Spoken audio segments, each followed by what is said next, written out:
I want. It just never stops. Why are we human beings always wanting? Once one need is fulfilled, it's like, next, bring on the next one. We're already wanting something else.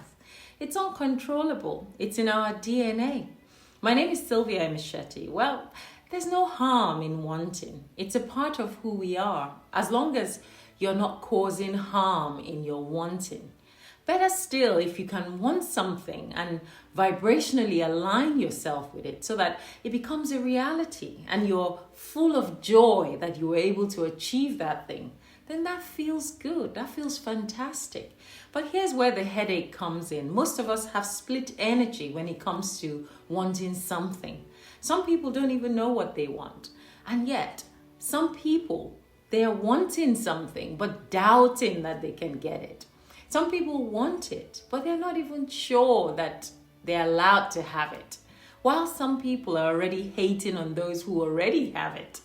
Well, if you're in any of these categories, the tough news is that you're not going to have it. This is a painful way to want something and not believe that it is possible that you can have it. I always say that there's a lot in our world that is working very well for us. For those who choose to see it, more and more of that will then become visible. The evidence won't have a choice but to show up in their experience because that's all they see and that's what they believe in. And yet, those who choose not to see it, well, it won't work for them because they haven't allowed themselves to see it. They are constantly keeping their focus and their vibration on what's not working. And that becomes evident in their lives. And then later they'll say, oh, I knew that wasn't going to work. Yes, because you didn't believe it. You didn't allow it to germinate.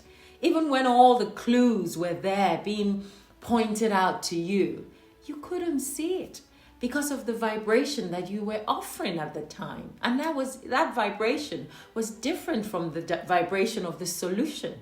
You keep seeing the problem rather than the answers that is always being offered to us by the universe. But when you begin to relax and offer less resistance and allow the answer to come to you naturally, to flow to you, all the clues will become obvious. And that thing that you really want will just be right there within reach for you to grab it. This happens to me constantly. It's magic. I stop worrying and stop being my own bodyguard, blocking everything that's coming. I relax and allow it to flow to me. We're always observing our reality, our present reality, without realizing that so much of it is changing by the minute with movement, vibrational movement. We came here to create our reality, not to respond to what has already been created. I've realized that one of the most painful things in life is to desire something that you believe that you can't have. You might as well not desire it. You shouldn't want it. Because if you want it and you tell yourself that it can happen, that is serious constipation of your mind. That is split vibration. I want it, but I don't know. I'm not sure. And this changes everything because we are always asking for things to change. But we must allow the changes to happen by being vibrationally up to speed with the change that we want to see. You don't put a seed in the ground and give it 5 minutes. Like after 5 minutes, you're like, you're not sprouting yet. I've been waiting here for 5 minutes. When are you? Come on. Let's do this. If you're not in the vibrational vicinity of what you want, you won't be able to see it. Everything will be pointing you in the direction of what you want, but you'll be too blind. Look over there, I'm right here. No way. You can't see it. You can't see that your prayers have already been answered. If you don't believe it, then you are not expecting it. And so it doesn't get to be part of your experience. You cannot tune your radio to 102 FM and listen to what's going on 99 FM. It's not a match. So you can't have your dial set on poverty in the world or scarcity in the world or so much evil in the world and expect to enjoy the abundance of the world, the incessant flow of wealth in the world, the peace and the vitality in the world. It's not going to happen.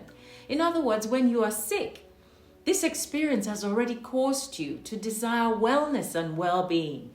But if you don't believe that you can have wellness, if you don't expect it, then you're going to be sick for a very long time.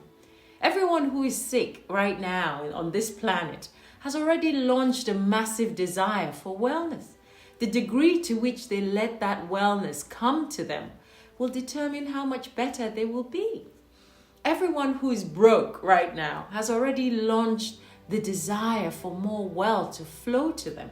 Whether they will get it, whether they will see the clues when it's being pointed out, whether they will allow themselves to see the abundance around them, will depend on the belief that they have in getting what they're looking for.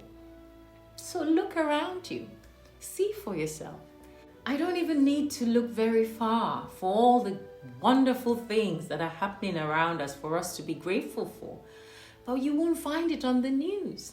So we focus on the negative things and we amplify it and align our vibration with that. So that everywhere we go, we look for the evidence of what's going wrong. And if the vibration of your desire does not match the vibration of your belief, you will never allow yourself to realize that desire. It won't happen. It's not coming. Everything is always working out for me because I expect it to be so. I believe it to be so. So I don't have to look at my reality right now to create a better one that's coming. Because the one that's happening right now, I also created it as well by default. But we've already wired ourselves to see the negative.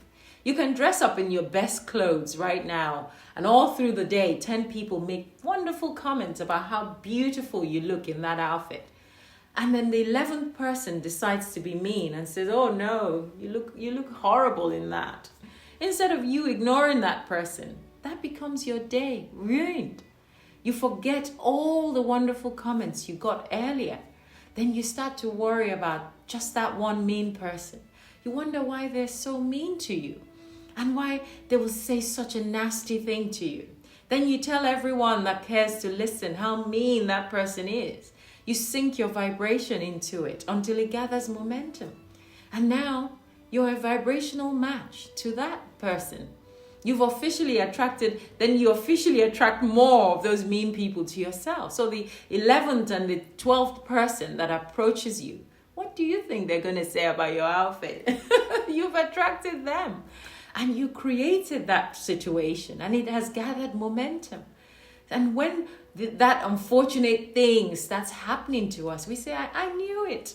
I knew it was going to happen. Yes, because it originated from you.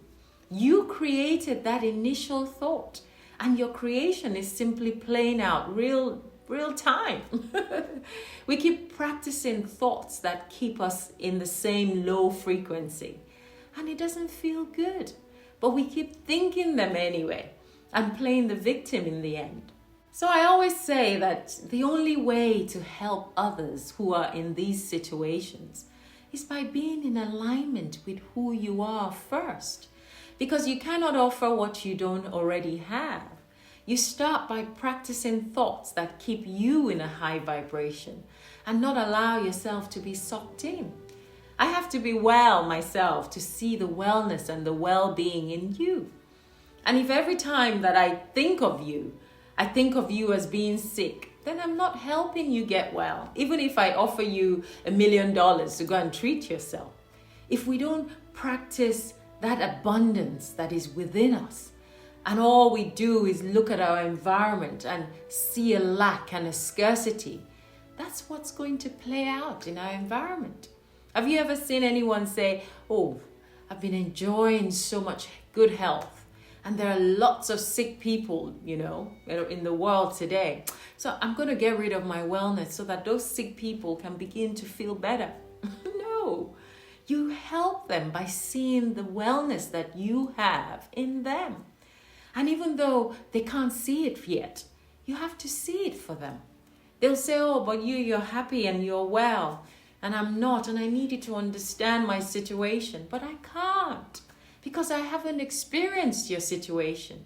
Because if I did, I would be a vibrational match to it, to your problem, and I can't help you from there. So I can't give you what I don't already have. And if I derail from my own wellness and my own abundance, then now we're just in the same boat. So you have to decide, where do you want to stay? The vibration of a question or the vibration of the answer that's coming? The vibration of being broke or the vibration of the belief that wealth is accessible to you? The vibration of illness or the vibration of well-being and wellness? So which do you choose? And then you allow it to flow to you. Imagine if you're in a public bathroom and you have to open your tap for water to flow for you to be able to wash your hands. And then you see someone who doesn't know how to open their tap. You keep your own tap open as an example to them and show them how. Because you know that within them, they are capable of opening their tap. But if you keep seeing their tap as closed, you're not helping them.